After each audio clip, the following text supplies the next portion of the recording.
Je m'appelle Wendy Dixon. J'ai 32 ans. Il y a 3 semaines, lors du dîner pour leur 40e anniversaire de mariage, mes parents se sont levés et ont annoncé devant 30 invités, nous emmenons toute la famille à Hawaï la semaine prochaine pour une autre célébration. Tout le monde a applaudi. Ma sœur a poussé un cri de joie. J'ai souri, imaginant déjà les palmiers et la brise de l'océan. Mes premières vraies vacances depuis des années. Puis j'ai commis l'erreur de poser une simple question. À quelle heure est notre vol? Mon père m'a regardé comme si j'avais parlé une langue étrangère. Le sourire de ma mère s'est crispé. Et devant chaque invité présent dans cette pièce, mon père a dit, tu n'as pas besoin de le savoir, Wendy. Tu ne fais pas partie de ce voyage. Quelqu'un doit rester pour s'occuper des enfants. 30 pères Dieu. 30 témoins du moment où ma famille m'a dit que je n'étais pas vraiment de la famille. Mais voici ce qu'ils ne savaient pas. J'avais un secret. Un secret que je cultivais depuis 3 ans. Et cette nuit-là, j'ai décidé qu'il était enfin temps de m'en servir. Avant de vous raconter la suite, veuillez prendre un moment pour aimer et vous abonner, mais seulement si cette histoire résonne en vous, et laissez un commentaire pour me dire d'où vous regardez et quelle heure il est chez vous. Maintenant, pour comprendre pourquoi j'ai tout quitté, laissez-moi vous ramener au début. La famille Dixon vit dans une maison coloniale blanche dans la banlieue de Boston. 4 chambres, un garage pour 2 voitures, une pelouse tondue à la perfection selon les règles de l'association des propriétaires. Le genre de maison qui crie on a réussi à quiconque passe en voiture. Mon père, Harold Dixon, a pris sa retraite il y a 3 ans de son poste de directeur d'agence dans une banque régionale. Ma mère, Patricia, n'a jamais eu d'emploi rémunéré de sa vie, mais elle vous dira qu'elle est plus occupée que n'importe quel PDG, présidant le comité des femmes de l'église, organisant des collectes de fonds de quartier, et maintenant ce qu'elle appelle la réputation de notre famille.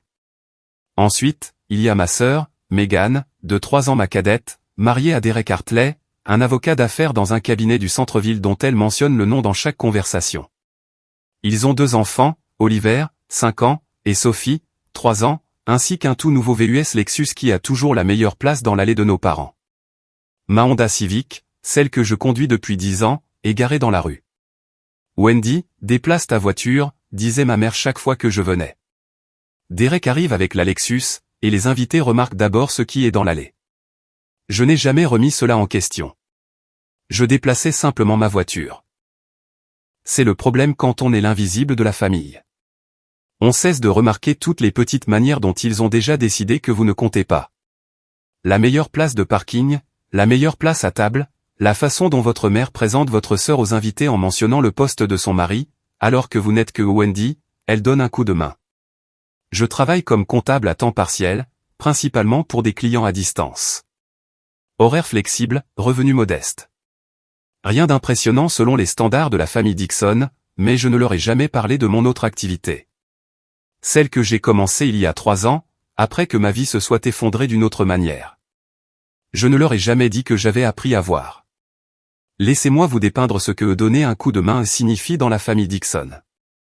À Thanksgiving, j'arrive à 6 heures du matin pour commencer la dinde. Je mets la table avec la porcelaine Wedgwood de ma mère, le service que je n'ai pas le droit d'utiliser, seulement de laver. Je dispose les fleurs, polis l'argenterie, et coordonne la cuisson de 7 plats d'accompagnement. Megan arrive à midi, vêtue d'un pull en cachemire, embrasse tout le monde, et s'assoit pour être servie. À Noël, c'est la même routine, avec en plus l'emballage de tous les cadeaux que ma mère a achetés, car son arthrite l'a fait souffrir. C'est drôle comme son arthrite ne l'empêche jamais de jouer au bridge 3 fois par semaine. Pour les fêtes d'anniversaire de ma nièce et de mon neveu, je suis à la fois l'organisatrice des animations, l'équipe de nettoyage, et la babysitter de secours. L'année dernière, j'ai passé 8 heures à organiser la fête sur le thème des dinosaures pour Oliver, pendant que Megan se faisait faire une manucure parce qu'elle avait besoin d'une pause. La seule fois où j'ai demandé si, peut-être, je pouvais sauter un événement familial parce que j'avais une échéance pour un client, la voix de ma mère est devenue glaciale. La famille passe avant tout, Wendy. Nous faisons tous des sacrifices. Sauf que je suis la seule à en faire. Le point de rupture arrive par petites touches. Comme l'année où j'ai reçu mon cadeau de Noël, un tablier de cuisine avec l'inscription « Meilleure tante du monde » en lettres pailletées. C'est Megan qui me l'a offert.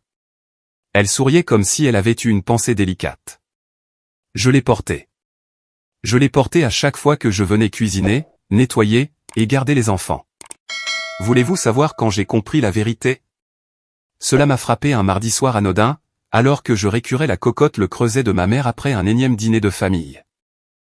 Je ne me souvenais pas de la dernière fois que quelqu'un m'avait invité quelque part sans s'attendre à ce que je travaille.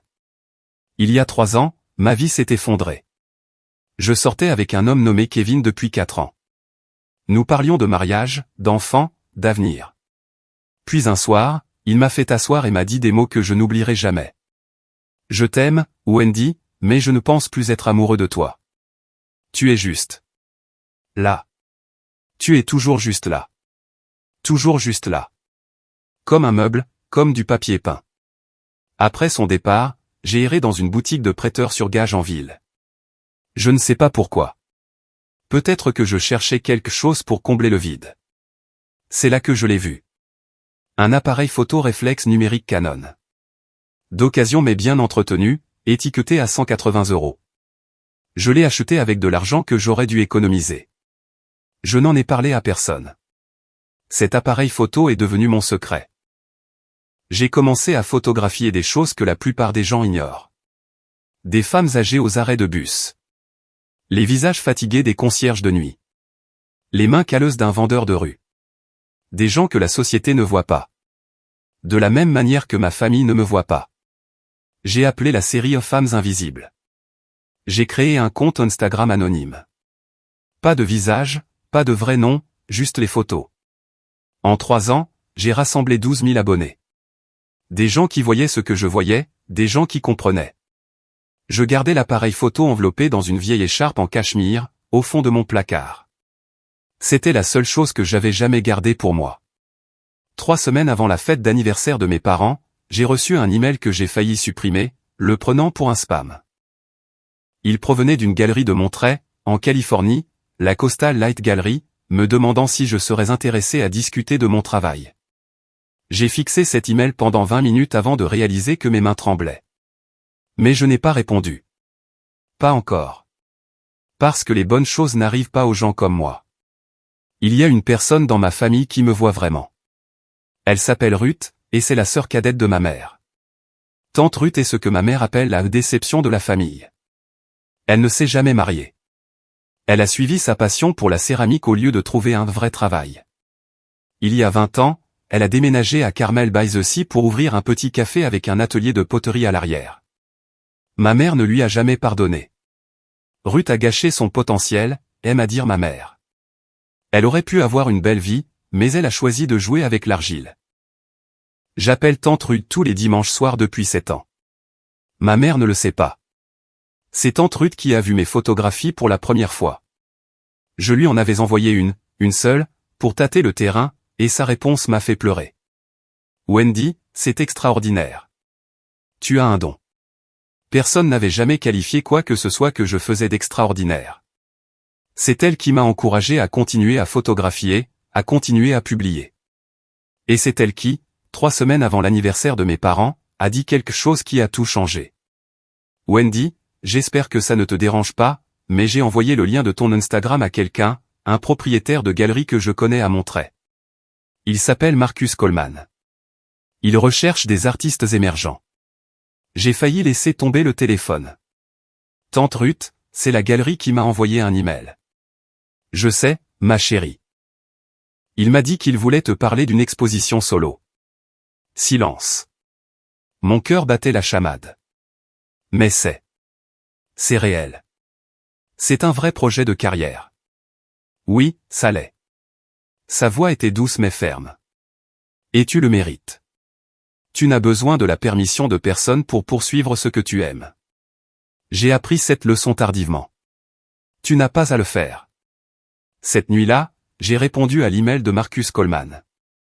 Maintenant, laissez-moi vous amener à la nuit qui a tout changé. Le 40e anniversaire de mariage de mes parents. Un événement marquant, digne d'une fête selon ma mère, ce qui signifiait 30 invités, un menu traiteur auquel je devais assister pour économiser de l'argent, et une soirée de célébration des 4 décennies de mariage parfait des Dixon. Les préparatifs ont commencé une semaine avant. J'ai pris 3 jours de congé de mes clients en comptabilité pour aider à l'installation. J'ai commandé des fleurs, des roses blanches et des pivoines, selon les spécifications de ma mère. J'ai écrit à la main 60 cartons de table dans la calligraphie qu'elle exigeait. J'ai coordonné avec le traiteur, repassé les nappes, et poli les verres en cristal de Waterford qui avaient été un cadeau de mariage il y a 40 ans. Le jour de la fête, je suis arrivé à 7 heures du matin. Je portais un jean et un t-shirt, car il ne servait à rien de bien s'habiller alors que j'allais passer les 10 prochaines heures en cuisine. À 18 heures, la maison était parfaite. Des bougies brillaient sur toutes les surfaces. La table à manger s'étendait à travers le salon, dressée pour 30 personnes avec la plus belle porcelaine de ma mère. Je m'étais changé pour une simple robe noire. Rien de chic, rien qui n'attirait l'attention. Wendy. La voix de ma mère m'a interpellé dans le couloir. Elle m'a regardé de haut en bas, en fronçant les sourcils. C'est ça que tu portes. C'est noir. Je pensais que c'était approprié. Ça va, je suppose. Reste juste en arrière-plan. Aujourd'hui, c'est à propos de ton père et moi. J'ai hoché la tête. Je hochais toujours la tête. Les invités ont commencé à arriver à 19 heures. Les hommes en veste de sport, les femmes en robe de cocktail, d'anciens collègues, des amis de l'église, des voisins dont les pelouses étaient aussi impeccables que la nôtre. 30 personnes qui pensaient connaître la famille Dixon. Aucune d'entre elles ne me connaissait. Et dans 3 heures, cela n'aurait plus d'importance. Meghan est arrivée à 19h15, parfaitement à l'heure pour un impact maximal. Elle est entrée d'un pas majestueux dans une robe portefeuille rouge. Diane von Furstenberg, a-t-elle annoncé à qui voulait l'entendre, avec Derek derrière elle en costume anthracite et leurs 2 enfants habillés comme des mannequins de catalogue. Ma mère s'est précipitée pour l'embrasser, s'exclamant sur sa beauté, sur l'élégance de Derek, sur la préciosité des petits-enfants. Je regardais depuis l'embrasure de la cuisine, tenant un plateau de bruschetta. Tout le monde, vous vous souvenez de ma fille Meghan et de son mari Derek, a annoncé ma mère à la salle. Derek est associé chez Whitmore & Associates. Ils l'ont nommé associé l'année dernière. Nous sommes si fiers. Applaudissements, sourires, félicitations. Ma mère n'a jamais mentionné que c'était moi qui avais fait les impôts de Derek pendant 3 ans, gratuitement, bien sûr. J'ai circulé avec les amuse-gueules, rempli les verres de vin, et répondu aux questions des invités qui ne me reconnaissaient pas. Vous êtes avec le service traiteur, a demandé une femme en attrapant un gâteau au crabe. Avant que je puisse répondre, ma mère est apparue. Oh, c'est Wendy, mon autre fille. Elle donne un coup de main ce soir. La femme a souri poliment et s'est détournée. Ma mère n'a rien remarqué. Elle ne remarquait jamais rien. À un moment donné, Derek s'est approché de moi avec Sophie se tortillant dans ses bras et Oliver tirant sur sa veste. Et, tu peux les prendre? Meghan et moi devons nous mêler aux invités. Pas ça te dérangerait? Pas merci, juste tu peux les prendre? Comme on passerait une valise. Je les ai pris.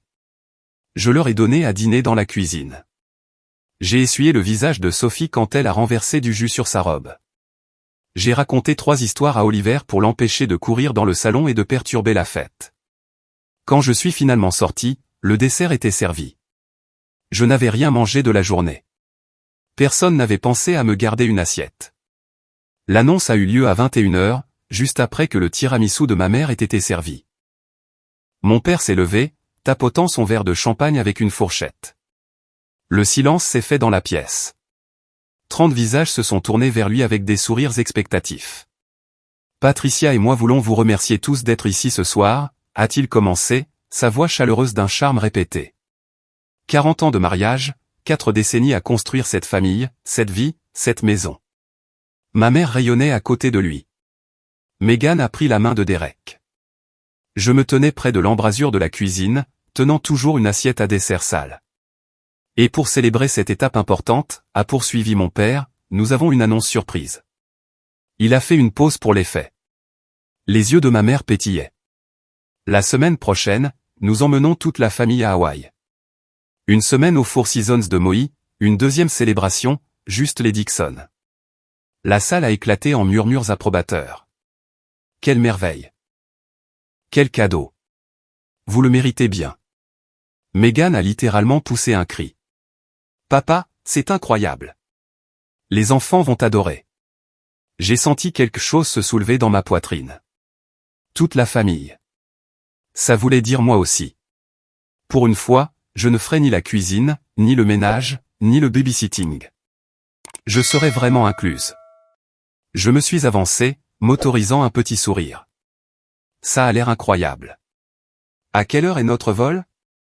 La question est restée en suspens. L'expression de mon père a changé. Il a jeté un coup d'œil à ma mère. Quelque chose est passé entre eux, un regard que j'avais vu 1000 fois, mais que je n'avais jamais compris jusqu'à ce moment. Wendy, dit-il lentement, tu n'as pas besoin de connaître l'heure du vol. La pièce est devenue silencieuse. Pas le silence confortable de l'attente, mais le silence tendu de quelque chose qui ne va pas. Je ne comprends pas, me suis-je entendu dire. Mon père s'est éclairci la gorge. Parce que tu ne viens pas, 30 perdieux. C'est le nombre de personnes qui ont vu mon père me dire que je ne faisais pas partie des vacances familiales. Quelqu'un doit rester, a ajouté ma mère, comme si c'était la chose la plus logique au monde. Meghan et Derek ont besoin de vraies vacances.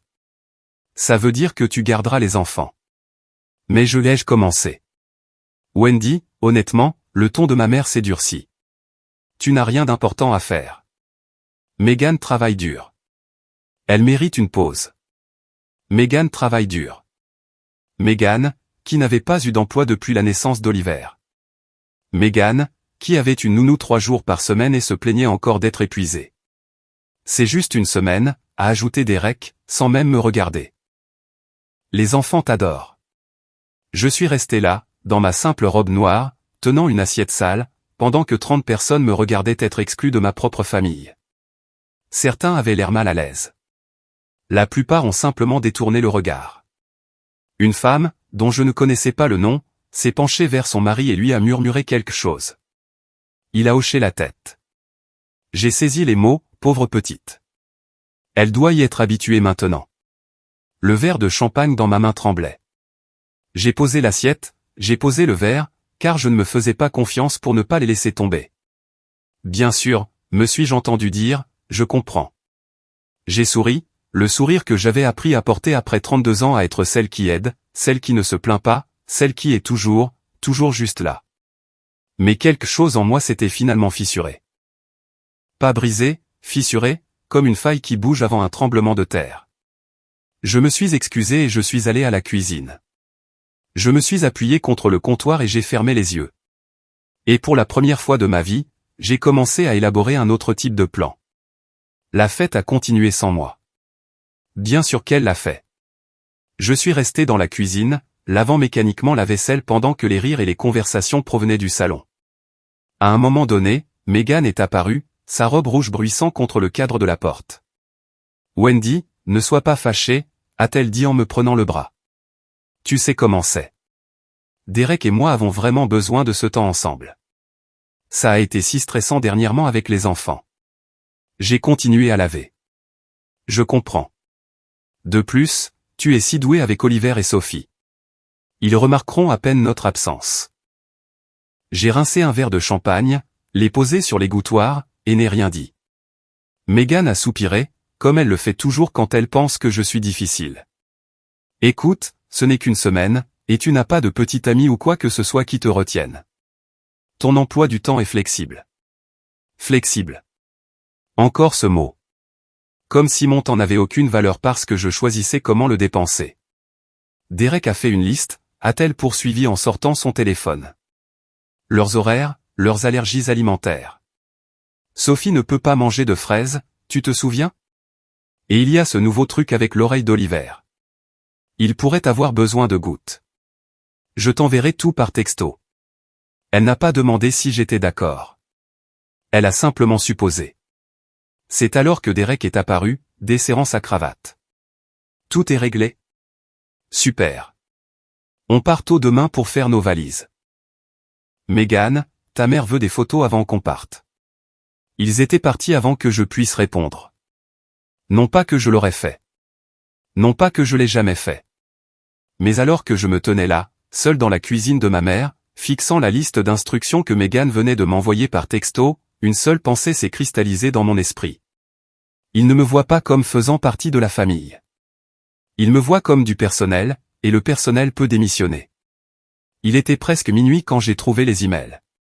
Les derniers invités étaient enfin partis. Mes parents étaient allés se coucher, épuisé d'avoir accepté 40 ans de félicitations. J'étais seul dans le salon, pliant les nappes, quand j'ai réalisé que je devais envoyer un fichier à un client dont j'avais repoussé l'échéance pour cette fête. Mon ordinateur portable était à la maison. Celui de ma mère était sur le comptoir de la cuisine.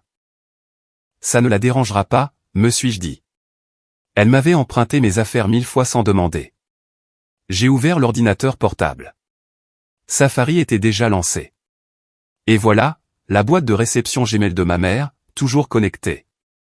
J'aurais dû fermer la fenêtre immédiatement. J'aurais dû me mêler de mes affaires, mais j'ai vu mon nom dans l'objet d'une conversation récente, arrangement Hawaï et situation Wendy. Mon doigt a plané au-dessus du pavé tactile. Je savais que je ne devrais pas. Je savais que tout ce que je trouverais me ferait du mal. J'ai cliqué quand même. La conversation était entre ma mère et Megan, commencée une semaine avant la fête. De Patricia Dixon à Megan Hartley, garde Wendy ici pour surveiller les enfants. Elle n'a rien d'important à faire de toute façon. Derek avait raison. C'est comme avoir de l'aide gratuite. Elle devrait être reconnaissante qu'on lui donne quelque chose à faire. Et la réponse de Megan, totalement d'accord, maman. Elle se sentira probablement utile pour une fois. C'est un peu triste, honnêtement, mais au moins ça nous arrange. J'ai lu ces mots 3 fois pour m'assurer que je les comprenais. Aide gratuite. Elle devrait être reconnaissante. Un peu triste. J'ai pris des captures d'écran. Je me les suis envoyées par email. J'ai supprimé mon email du dossier des éléments envoyés et j'ai effacé l'historique du navigateur. Puis je me suis assise dans la cuisine sombre de ma mère, dans la maison où j'avais grandi, et j'ai enfin compris ce que j'étais exactement pour eux. Je suis rentré chez moi à 1h du matin, par des rues vides. Mon appartement était petit, un 2 pièces dans un immeuble qui n'avait pas été rénové depuis les années 90. Moquette beige, mur blanc, des meubles que j'avais achetés d'occasion. Ma mère l'avait qualifié de déprimant la seule fois où elle était venue, mais c'était à moi, le seul espace où je pouvais respirer. Je suis resté assise dans le noir pendant un long moment, fixant mon téléphone. L'email de Marcus Coleman brillait sur l'écran, celui auquel j'avais répondu mais que je n'avais jamais suivi. Nous avions échangé quelques messages sur une éventuelle rencontre. Il voulait voir mon portfolio complet en personne. Il était enthousiasmé par la série. Je pouvais y aller. Je pouvais vraiment y aller. J'ai pris mon téléphone et j'ai appelé la seule personne qui comprendrait. Tante Ruth a répondu à la 2e sonnerie, même s'il était plus de minuit. Wendy, qu'est-ce qui ne va pas? Je lui ai tout raconté. L'annonce, l'humiliation, les emails. Ma voix s'est brisée une seule fois, quand j'ai lu à voix haute les mots aide gratuite. Quand j'ai eu fini, il y a eu un silence au bout du fil. Puis tante Ruth a dit quelque chose que je n'oublierai jamais. Wendy, j'ai une chambre d'amis au-dessus du café. J'ai besoin d'aide pour le service du matin de toute façon. Et cette galerie? C'est à 20 minutes de chez moi. Tante Ruth, je ne peux pas juste. Si, tu peux. Tu peux partir. Tu peux te choisir pour une fois. La seule personne qui t'en empêche, c'est toi. J'ai raccroché à 2h du matin. À 6h, j'avais commencé à faire mes valises. 3 valises, mon matériel photo, mon ordinateur portable, l'écharpe en cachemire qui avait enveloppé mon Canon pendant 3 ans. J'ai laissé derrière moi le tablier meilleure tante du monde. Pour la première fois en 32 ans, je me choisissais. Si vous êtes arrivé jusqu'ici, je veux vous demander quelque chose. Avez-vous déjà dû choisir entre votre famille et vous-même? Vous êtes-vous déjà trouvé à un carrefour où rester signifiait perdre qui vous étiez? Dites-moi dans les commentaires, que feriez-vous? Resteriez-vous pour endurer, ou partiriez-vous? Et si cette histoire vous touche, veuillez cliquer sur le bouton j'aime. Maintenant, laissez-moi vous raconter ce qui s'est passé quand je leur ai annoncé mon départ. 2 jours avant le voyage de ma famille à Hawaï, je suis allé chez mes parents une dernière fois. Ma mère était dans le salon, coordonnant les tenues pour les vacances. Megan était assise sur le canapé, parcourant les avis sur les hôtels. Derek était quelque part à l'étage, probablement en appel professionnel. Mon père lisait le journal dans son fauteuil, comme il le faisait toujours, présent physiquement, absent mentalement. Je dois vous dire quelque chose, ai-je dit depuis l'embrasure de la porte. Ma mère a à peine levé les yeux. Si c'est à propos de l'horaire des enfants, Megan te l'a déjà envoyé. Ce n'est pas à propos de ça. J'ai assuré ma voix. Je ne garderai pas les enfants. Je ne serai pas disponible. Cela a attiré leur attention. La tête de Megan s'est redressée d'un coup. Les mains de ma mère se sont figées sur une pile de robes d'été. Comment ça, pas disponible, a demandé ma mère. J'ai une opportunité de travail en Californie. Je pars demain. Californie? Mon père a baissé son journal. Quel genre d'opportunité de travail? C'est professionnel. Quelque chose sur lequel je travaille depuis un moment. Je ne leur devais pas les détails. Je ne leur devais rien. Le visage de Megan s'est crispé. Wendy, tu ne peux pas être sérieuse. Je compte sur toi. Nous avons tout organisé en fonction de ça. Vous avez tout organisé autour de moi sans me le demander, ai-je dit doucement. Je n'annulerai pas ma vie parce que vous avez supposé que je n'en avais pas, le silence était assourdissant. Puis ma mère s'est levée, sa voix froide comme janvier. C'est incroyablement égoïste, Wendy. Megan a besoin de ton aide. La famille passe avant tout. La famille passe avant tout, ai-je répété. Sauf quand il s'agit de m'inviter à Hawaï. Sa bouche s'est ouverte, puis s'est refermée. Pour une fois, Patricia Dixon n'avait rien à dire. Mon père s'est éclairci la gorge. Si tu pars, ne t'attends pas à ce qu'on t'accueille à bras ouverts. Je comprends, ai-je dit. Et pour la première fois, je le pensais. Les 24 heures suivantes furent une leçon magistrale de manipulation émotionnelle. Ma mère a appelé 6 fois. Chaque message vocal était plus dramatique que le précédent. Tu déchires cette famille, Wendy. J'espère que tu pourras vivre avec ça. Ton père est anéanti. Il a à peine dîné. Megan a pleuré toute la soirée. Les enfants n'arrêtaient pas de demander où tante Wendy allait. Megan a adopté une approche différente, la vulnérabilité instrumentalisée. Wendy, je ne comprends pas pourquoi tu me fais ça. Je suis ta sœur. Tu ne te soucies pas du tout de nous? Et puis le texto qui a failli me briser, tu vas finir seul, tu sais. Exactement comme tante Ruth. C'est ça que tu veux. J'ai fixé ce message pendant un long moment. Exactement comme tante Ruth. Il le disait comme une insulte. Il voulait me faire peur. Mais tante Ruth avait sa propre entreprise, son propre art, sa propre vie construite selon ses propres termes. Tante Ruth était heureuse. Peut-être que finir comme tante Ruth n'était pas une menace. Peut-être que c'était une promesse. J'ai éteint mon téléphone. La dernière chose que j'ai faite avant de quitter Boston a été de traverser mon appartement vide. 3 valises près de la porte. Tout le reste resterait. Le canapé d'occasion, la moquette beige, la vie que j'avais vécue pour tout le monde sauf moi. J'ai scotché ma clé de rechange sur une enveloppe et je l'ai glissée sous la porte de mon propriétaire. Bail au mois, payé jusqu'à la fin de janvier. Une rupture nette. J'ai chargé ma voiture au lever du soleil. Ma Honda Civic, vieille de 10 ans et fiable comme jamais, la même voiture dont ma mère avait eu honte pendant des années. Elle allait me transporter vers une nouvelle vie.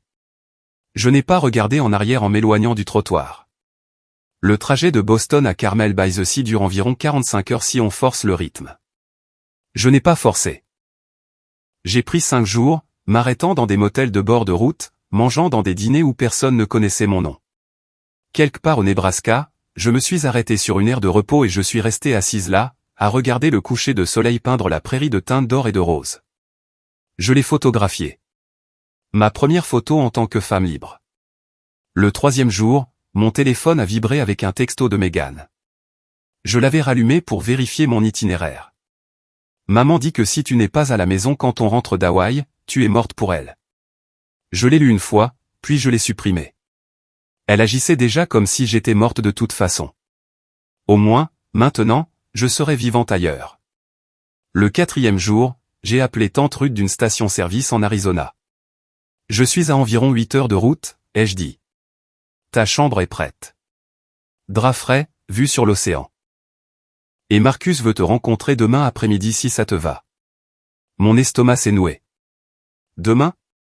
C'est si rapide. Wendy. Sa voix était chaleureuse, certaine. Tu attends ça depuis 3 ans. Ce n'est pas rapide. C'est enfin. Quand je suis entré en Californie, quelque chose a changé en moi. Le Pacifique est apparu sur ma gauche, vaste, infini, et bleu. J'ai baissé ma vitre et j'ai respiré l'air salin pour la première fois de ma vie.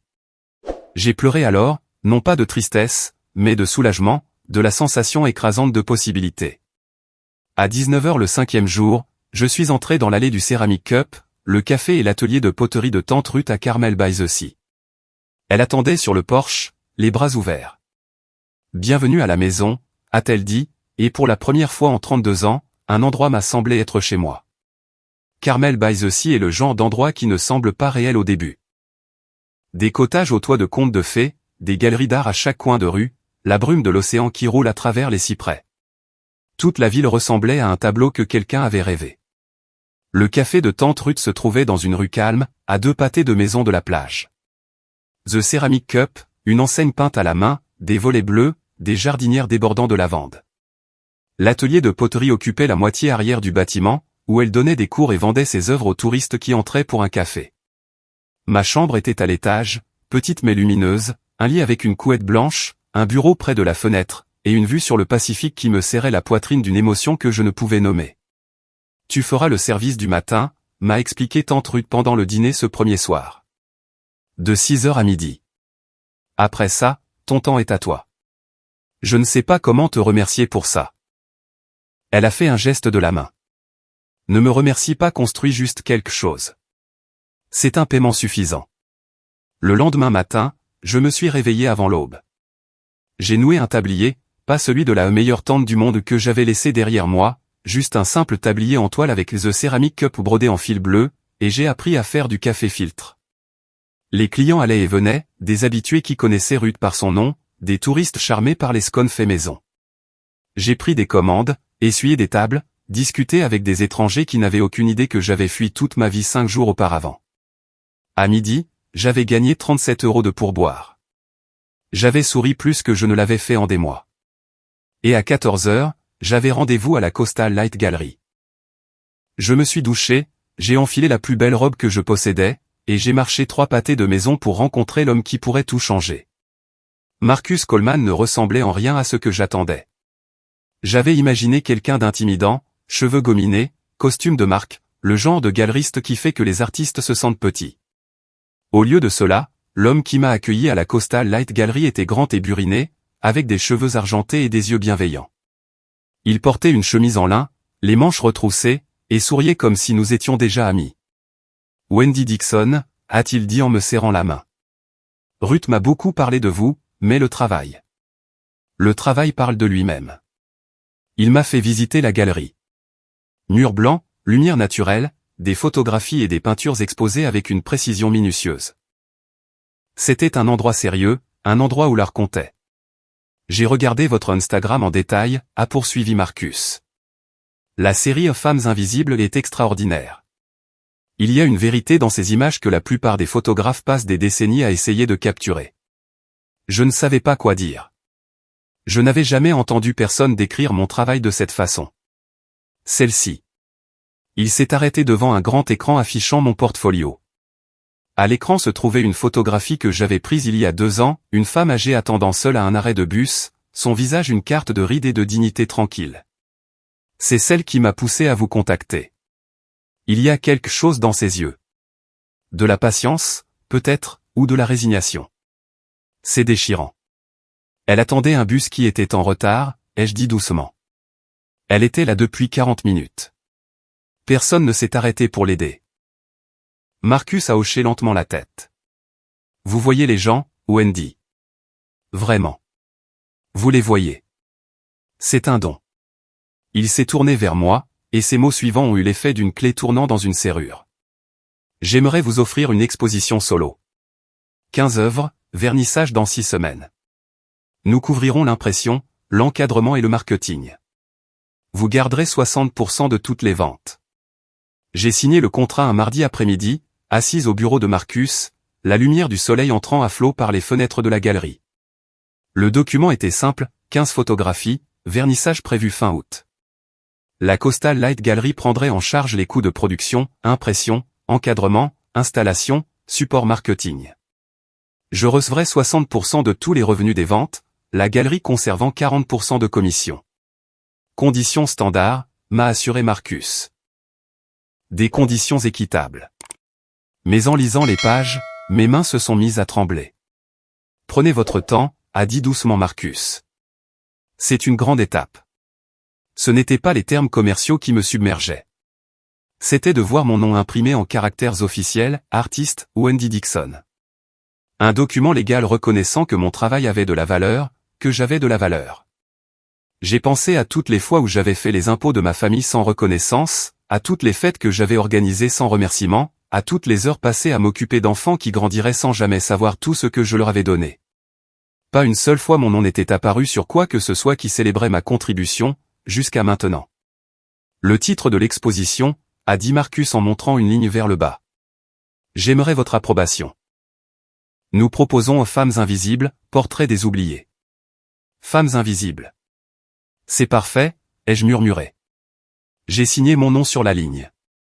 Marcus a contresigné en tant que témoin. Le document a été notarié par son assistante, une jeune femme nommée Julia, qui a apposé un cachet officiel sur les pages.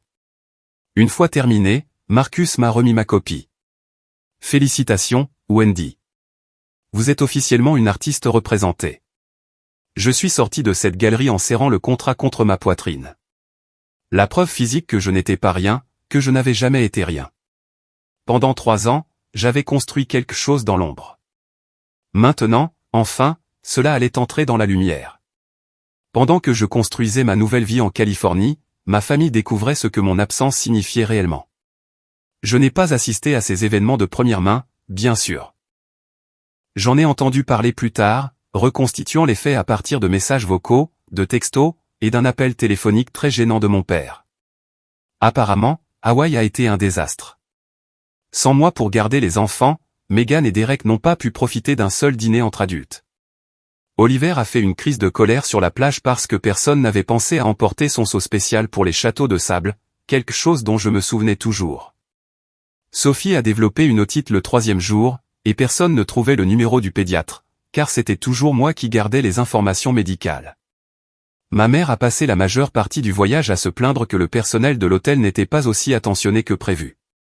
Elle a appelé le concierge 3 fois pour se plaindre du service de préparation de la chambre pour la nuit. Elle a renvoyé son métal 2 fois. Ce n'est pas relaxant du tout, aurait-elle dit. Qui a organisé ce voyage? Mon père, sagement, ne lui a pas rappelé que c'était elle qui l'avait organisé. Les textos ont commencé à arriver le 4e jour. Wendy, où sont les dossiers médicaux des enfants? Wendy, quelle est la routine du coucher d'Oliver? Il ne veut pas dormir. Wendy, le restaurant n'a pas de menu enfant. Qu'est-ce qu'il pourrait manger? Je n'ai pas répondu. J'étais trop occupé à imprimer des épreuves dans un laboratoire photo à Monterey, à choisir des cadres, et à rencontrer une journaliste du magazine de Carmel qui voulait m'interviewer. Mais voici le truc avec l'absence. Elle apprend aux gens ce qu'ils prenaient pour acquis. Le 6e jour de leurs vacances à Hawaï, Megan a fait quelque chose qu'elle n'avait jamais fait auparavant. Elle a cherché mon nom sur Google, et pour la première fois, elle a trouvé autre chose qu'une page blanche. 6 semaines plus tard, je me tenais au centre de la Coastal Light Gallery et je n'arrivais pas à croire que c'était réel. 15 de mes photographies étaient accrochées au mur, chacune imprimée en grand format et encadrée de noir sobre. La galerie brillait d'une lumière douce. Un quatuor à cordes jouait dans un coin, idée de Marcus, pas la mienne. Un barman en chemise blanche impeccable servait du champagne. 50 invités se déplaçaient dans l'espace, des artistes locaux que j'avais rencontrés par l'intermédiaire de Tante Ruth, des collectionneurs que Marcus avait invités, une journaliste du magazine de Carmel qui prenait déjà des notes. Des gens qui étaient venus spécifiquement pour voir mon travail. Mon travail, sur les murs d'une galerie, avec des étiquettes de prix qui me donnaient le vertige. Je portais une robe bleu marine, simple, élégante, rien qui ne criait pour attirer l'attention. Mes cheveux étaient lâchés pour une fois. J'avais même mis du rouge à lèvres, chose que je faisais rarement. Tante Ruth est apparue à mes côtés, me tendant un verre de champagne. « Comment te sens-tu » ? Terrifié, ai-je admis. Et si personne n'achète rien? Quelqu'un l'a déjà fait. Elle a fait un signe de tête vers une femme en perles qui examinait la pièce maîtresse de mon exposition, la photographie de l'arrêt de bus, celle qui avait attiré l'attention de Marcus. Un petit point rouge était apparu sur le cartel à côté. C'est Madame Pendleton. Elle possède la moitié de l'art du comté de Montray. Elle vient d'acheter cette pièce pour 3 000 €. 3 000 €. Pour quelque chose que j'avais créé. Wendy. Marcus s'est approché, un large sourire aux lèvres. Je veux vous présenter quelqu'un du magazine. Ils envisagent de vous mettre en couverture le mois prochain. En couverture. La couverture d'un magazine. Mon visage, mon nom, mon histoire, le tout imprimé. J'étais à mi-chemin de cette présentation quand la porte de la galerie s'est ouverte et mon monde a basculé. Meghan et Derek sont entrés, encore bronzés d'Hawaï. Ils avaient l'air complètement déplacés. Meghan portait une robe d'été à fleurs, plus adaptée à un brunch sur la plage qu'à un vernissage. Derek avait son téléphone à la main, déjà en train de froncer les sourcils devant quelque chose à l'écran. Ils ont tous les deux balayé la pièce du regard avec des expressions que je connaissais bien, le regard que ma famille portait chaque fois qu'elle rencontrait quelque chose qui dépassait son entendement. Puis Meghan m'a vu. Wendy. Elle s'est précipitée en avant, les bras tendus, comme si nous nous retrouvions après une longue séparation qu'elle redoutait. Mon Dieu, nous nous sommes tellement inquiétés pour toi. 50 invités se sont retournés pour regarder. Le quatuor à cordes a hésité une demi-seconde avant de continuer. Meghan, ai-je gardé une voix calme? C'est inattendu. Nous devions venir. Ses yeux étaient grands, sincères. Nous sommes arrivés hier en avion. Maman a trouvé ton Instagram. Elle a appelé tout le monde pour essayer de te retrouver. Derek est apparu derrière elle, me saluant de la tête comme si nous étions des associés. Wendy. Bel endroit. C'est une galerie, ai-je dit. Mon vernissage, en fait. Meghan a cligné des yeux, découvrant pour la première fois les photographies sur les murs. Découvrant les invités, le champagne, les étiquettes de prix. Tu as fait tout ça? Sa voix était véritablement confuse. Depuis quand fais-tu ça? Depuis 3 ans. Tu n'as jamais demandé ce que je faisais de mon temps libre. Tante Ruth s'est matérialisée à mon coude, un mur de soutien silencieux. De l'autre côté de la pièce, Marcus observait attentivement, prêt à intervenir si nécessaire. Meghan s'est penchée plus près, baissant la voix. Wendy, j'ai une nouvelle. Je suis de nouveau enceinte. Le 3e. Et j'ai vraiment besoin que tu rentres à la maison. Le travail de Derek est fou en ce moment. Maman n'aide pas avec les enfants. J'ai besoin de toi. Voilà. Pas d'excuses, pas de félicitations pour l'exposition. Juste un besoin. Toujours leur besoin. Les mots sont restés suspendus dans l'air entre nous. J'ai besoin de toi. Combien de fois avais-je entendu cette phrase? Combien de fois avais-je tout laissé tomber, réorganisé ma vie, me suis-je faite assez petite pour tenir dans l'espace qu'ils avaient creusé pour moi? Meghan, ai-je dit doucement, je suis au milieu de mon vernissage. Je sais, et c'est charmant. Vraiment. Elle a fait un geste de la main vers l'œuvre de ma vie comme si c'était un passe-temps mignon. Mais on pourra parler de ça plus tard. Pour l'instant, j'ai besoin de savoir quand tu reviens. Elle ne revient pas, la voix de tante Ruth a tranché comme une lame. Elle vit ici maintenant. Derek s'est avancé, l'irritation se lisant sur son visage. Avec tout le respect que je vous dois, Ruth, ce sont des affaires de famille. Des affaires de famille? Tante Ruth a ri. Un son court et sec. Vous voulez dire la famille qui l'a désinvitée des vacances et l'a qualifiée des aides gratuites dans des emails qu'elle n'était pas censée voir. Meghan est devenue blême. Autour de nous, les invités avaient cessé de faire semblant de ne pas écouter.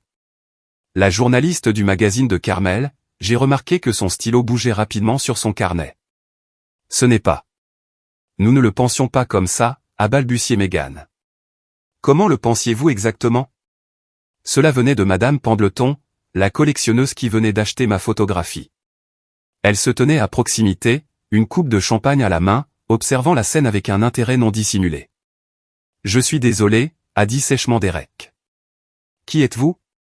Quelqu'un qui vient de payer 3 000 € pour l'art de cette jeune femme. Madame Pendleton a fait un signe de tête vers ma photographie de l'arrêt de bus. Et quelqu'un de très curieux de savoir pourquoi sa famille semble penser qu'elle devrait abandonner sa carrière pour être baby-sitter. La température dans la pièce a chuté de 10 degrés. Meghan m'a regardé, le désespoir dans les yeux. Wendy, s'il te plaît, parlons en privé. Laissez-moi faire une pause ici une seconde. Si votre famille débarquait à la soirée la plus importante de votre vie, non pas pour célébrer, mais pour vous ramener à une vie où vous n'existiez pas, que diriez-vous? Dites-le moi dans les commentaires. Je veux vraiment savoir. Et si vous voulez savoir ce qui s'est passé ensuite, assurez-vous d'être abonné pour ne rien manquer. Maintenant, laissez-moi vous dire ce que j'ai dit. Je ne me suis pas retiré dans un coin. Pendant 32 ans, je m'étais faite petite. J'avais chuchoté, je m'étais accommodé, j'avais disparu. Pas ce soir. Je me suis avancé au centre de ma propre exposition et j'ai parlé assez clairement pour que tout le monde entende. Meghan, je comprends que tu sois enceinte. Félicitations, sincèrement. Mais je ne reviendrai pas à Boston pour être votre garde d'enfant. Wendy. Je n'ai pas fini. Ma voix n'a pas faibli. Vous pouvez engager une nounou. Vous pouvez en engager 2. Derek gagne assez chez Whitmore & Associates, et vous n'avez jamais eu de mal à dépenser de l'argent avant.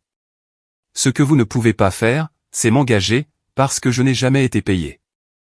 La bouche de Meghan s'est ouverte, puis s'est refermée. Autour de nous, je sentais les invités de la galerie se pencher.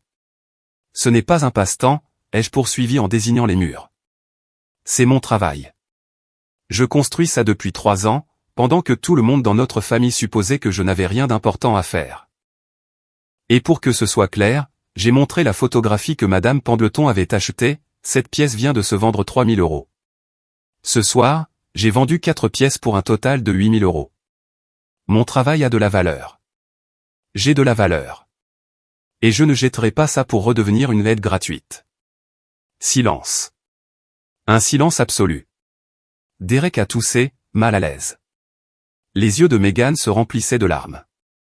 Des vrais cette fois, ai-je pensé, pas du genre théâtral. Puis Marcus a commencé à applaudir. Tante Ruth l'a rejoint. Madame Pendleton a levé son verre de champagne dans un toast silencieux. Un par un, les autres invités ont suivi. Les applaudissements ont parcouru la galerie. Pas pour mes photographies, pour moi. Pour le moment où je me suis enfin levé et où j'ai dit assez. Je n'ai pas souri triomphalement. Je ne me suis pas vanté. J'ai simplement regardé ma sœur et j'ai dit, j'espère que ta grossesse se passera bien. Je le pense sincèrement. Puis je me suis retourné et je suis parti. La porte de la galerie s'est rouverte 20 minutes plus tard. J'étais en pleine conversation avec la journaliste du magazine de Carmel quand je les ai vus. Mes parents, debout à l'entrée, comme s'ils s'étaient matérialisés d'un cauchemar. Ma mère portait son trench coat Burberry, celui qu'elle gardait pour les grandes occasions. Mon père se tenait derrière elle en blazer, l'air mal à l'aise et déplacé. Ils ont balayé la pièce du regard jusqu'à ce que leurs yeux me trouvent. Patricia Dixon a traversé ma galerie comme si elle en était propriétaire. Wendy. Sa voix avait le même ton qu'elle utilisait quand j'avais 8 ans et que j'avais sali ses sols propres avec de la boue. Nous devons parler. La journaliste a haussé un sourcil. Je me suis excusé et je me suis dirigé vers mes parents avant qu'ils ne puissent causer plus de scène. Vous avez fait tout ce chemin, ai-je dit d'un ton neutre. Bien sûr que nous l'avons fait. Tu as disparu. Tu as quitté ta famille quand nous avions le plus besoin de toi. La voix de ma mère tremblait d'une indignation vertueuse. Et maintenant, je te trouve ici, à jouer à l'artiste, pendant que ta sœur est enceinte et en difficulté. Meghan est enceinte et riche, ai-je corrigé. Elle n'est pas en difficulté. Elle est incommodée. Ne sois pas cruel, Wendy. Ce n'est pas toi. Tu as raison. J'ai pris une inspiration. Ce n'est pas l'armoire que tu voulais, l'armoire sur laquelle tu pouvais compter pour faire tout ce que tu demandais. Mais cette Wendy-là n'a jamais été vue, maman. Elle était juste utilisée. Mon père s'est éclairci la gorge. Wendy, ta mère essaie de dire. Je sais ce qu'elle essaie de dire, papa. Je l'ai entendu toute ma vie. La famille d'abord. Fais des sacrifices. Ne sois pas égoïste. Je l'ai regardé dans les yeux. Mais je ne faisais pas partie du voyage en famille à Hawaï, tu te souviens? Alors, qu'en est-il? Suis-je de la famille ou pas? Aucun d'eux n'avait de réponse. Ma mère s'est reprise la première. Hawaï, ce n'était qu'un voyage, a-t-elle dit d'un ton dédaigneux. Tu exagères. Quelqu'un devait rester avec les enfants. Quelqu'un, ai-je répété. Pourquoi moi? Pourquoi toujours moi? Parce que tu as le temps. Tu n'as pas de mari. Tu n'as pas d'enfant. Que ferais-tu d'autre? Je m'étais demandé si j'utiliserais un jour ces captures d'écran. Une partie de moi avait espéré ne jamais avoir à le faire. Mais debout là, dans ma galerie, entouré de mon travail et de mes témoins, j'ai réalisé que certaines vérités doivent être dites à voix haute. J'ai sorti mon téléphone. Laissez-moi vous lire quelque chose, ai-je dit, ma voix stable. C'est un email que tu as envoyé à Megan avant la fête d'anniversaire. Le visage de ma mère est devenu blanc. Garde Wendy ici pour surveiller les enfants. Elle n'a rien d'important à faire de toute façon. C'est comme avoir de l'aide gratuite. Elle devrait être reconnaissante qu'on lui donne quelque chose à faire. La galerie était de nouveau silencieuse. Je sentais tous les yeux sur nous. Et Megan a répondu, ai-je poursuivi. Elle se sentira probablement utile pour une fois. C'est un peu triste. Megan, qui se tenait à quelques mètres de là, avait l'air de vouloir que le sol l'engloutisse. Wendy, a commencé mon père, où as-tu? Peu importe où je l'ai trouvé. Ce qui compte, c'est que vous l'ayez écrit.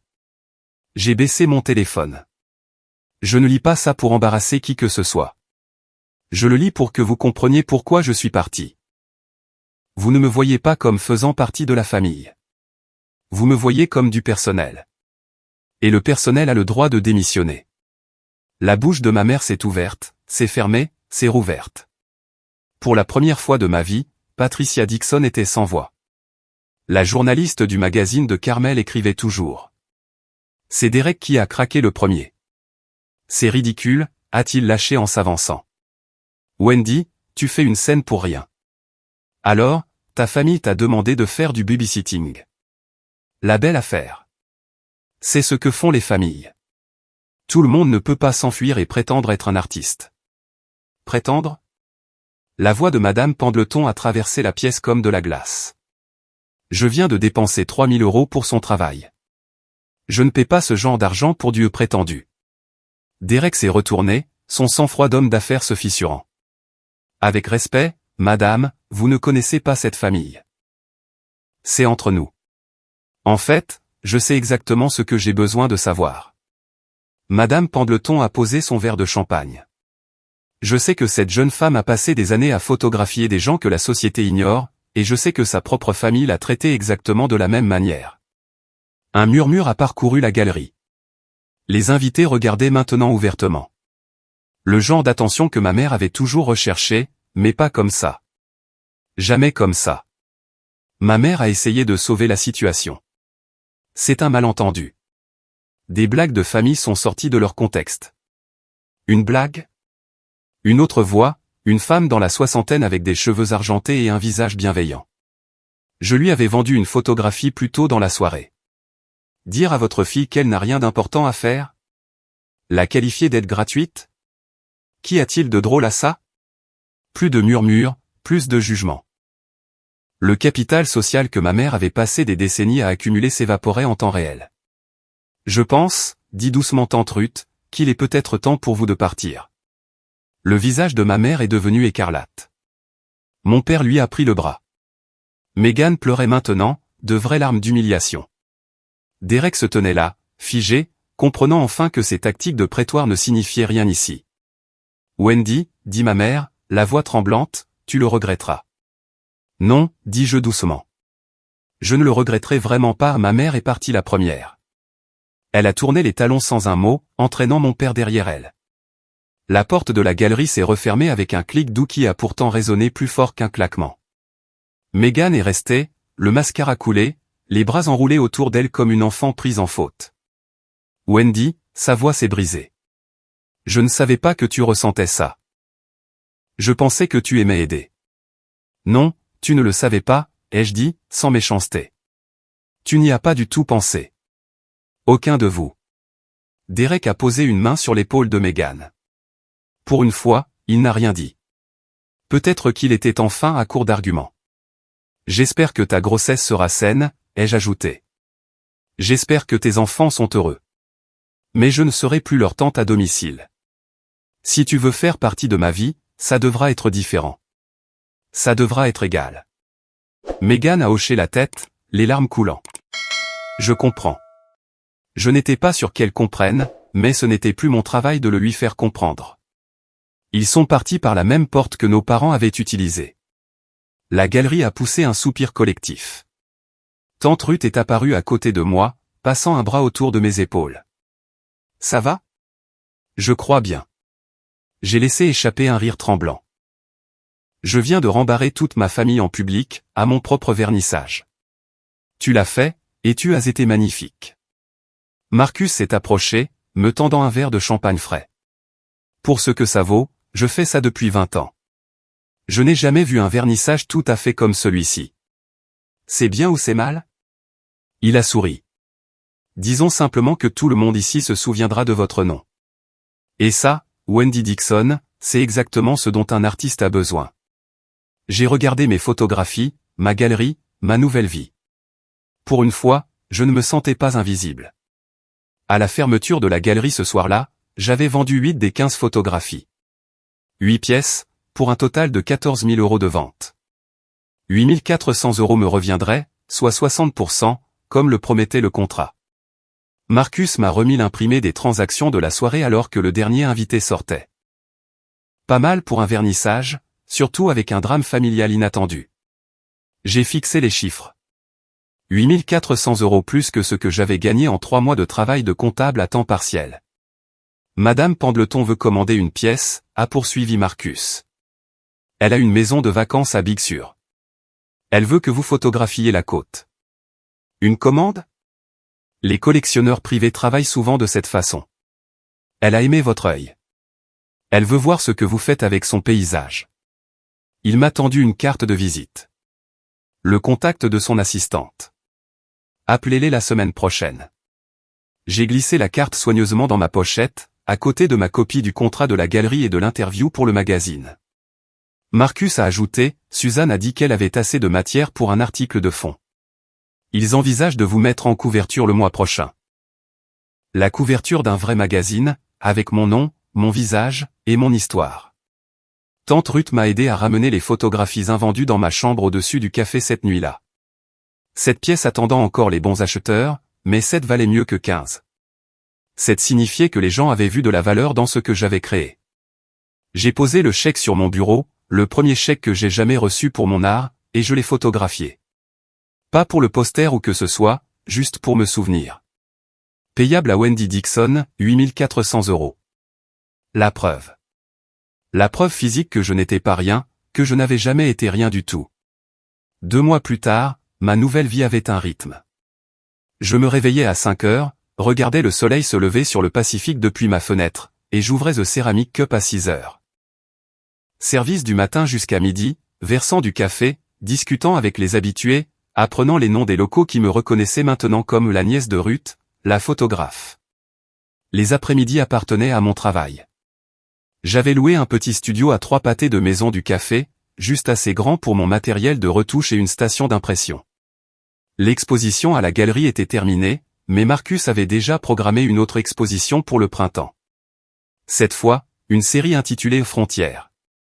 Des photographies de bord, de seuil, des espaces entre l'appartenance et la solitude. Cela semblait juste. L'article du magazine est sorti en octobre. Mon visage en couverture du magazine de Carmel, à côté du titre « L'artiste qui a appris à se voir ».